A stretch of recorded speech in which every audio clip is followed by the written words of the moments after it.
नमस्कार दर्शक बंधु। मनीष जीवन में कौन कार्य आरंभ करने पूर्व गोटे प्रश्न उंकी मारे मु कौन करी। प्रश्नर उत्तर खोजा समय आम सम्मुखें दुईटी शब्द आसी ठिया हो जाए, कर्म और धर्म।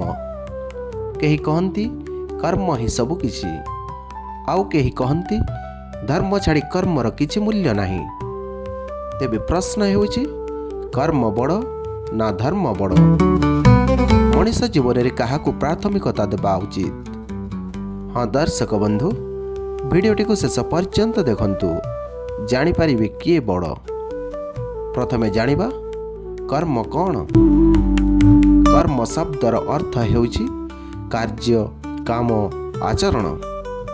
मनीष जहा करे, भल हे कि मंद, शरीर, मन और वाणी द्वारा से समस्त कार्य को कर्म कहा जाए।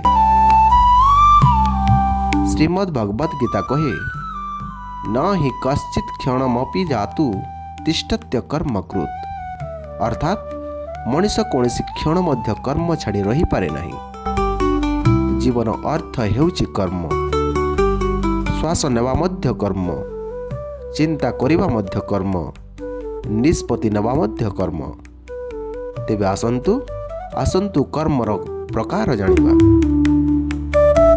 शास्त्र अनुसार कर्म तीन प्रकार। संचित कर्म, जहाँ पूर्व जन्मर संग्रहित कर्म। द्वितीय प्रारंभ कर्म, जहाँ एही जन्मर भाग्य होई आसीछि। तृतीय कर्म क्रियमाण कर्म, वर्तमान आमे जहाँ करूछु। मनीष निज क्रियमाण कर्म द्वारा निज भविष्य गढ़े। तेबे आसंतु जानिबा धर्म कौन। धर्म केवल धर्म ग्रंथ, पूजा, उपवास किंबा आचार नुहे।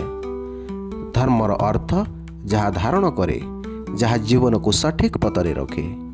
धर्म हेउछि सत्य, न्याय, करुणा, कर्तव्य, मानविकता।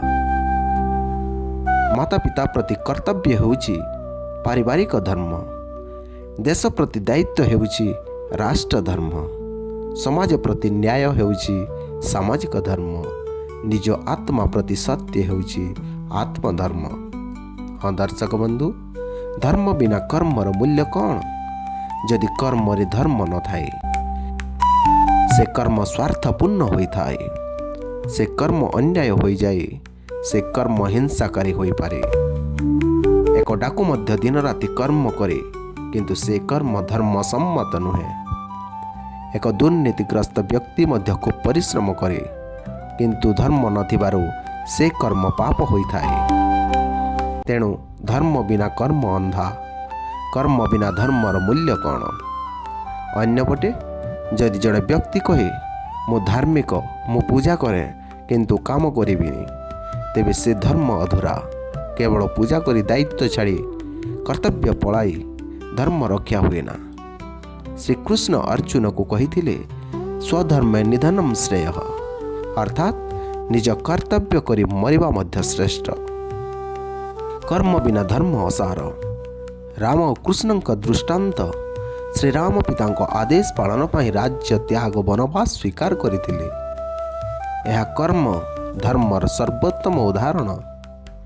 श्रीकृष्ण युद्ध करने को अर्जुन को प्रेरणा देथिले। अन्याय विरोध रे कर्म करथिले। धर्म रक्षा पाई कर्म आवश्यक। तेबे किए बड़? एही प्रश्नर उत्तर हेउछि, ना कर्म एका बड़, ना धर्म एका बड़। धर्म हेउछि पथ, कर्म हेउछि यात्रा। धर्म कहे कौन करिबा उचित, कर्म कहे सही कथा को करि देखाइबा। आजिर समाज पाई शिक्षा, आज कर्म अछि किंतु धर्म नाही। केवल दुर्नीति अछि। धर्म अछि किंतु कर्म नाही। एथिरे अलसता रहिछि। सठिक जीवन पाई धर्म सम्मत कर्म आवश्यक। हाँ दर्शक बंधु, जीवनर सर्वोत्तम सूत्र हेउछि धर्म यदि दिग्दर्शन, कर्म सही दिगरे चलिबार साहस। धर्म बिना कर्म पाप, कर्म बिना धर्म निष्प्रभ। जेउठी धर्म और कर्म एका साथी चले, सेठी मनीष महान होइथाए।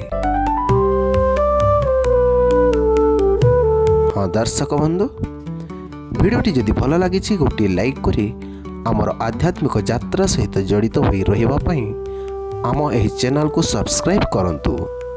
जय श्री कृष्ण। राधे राधे।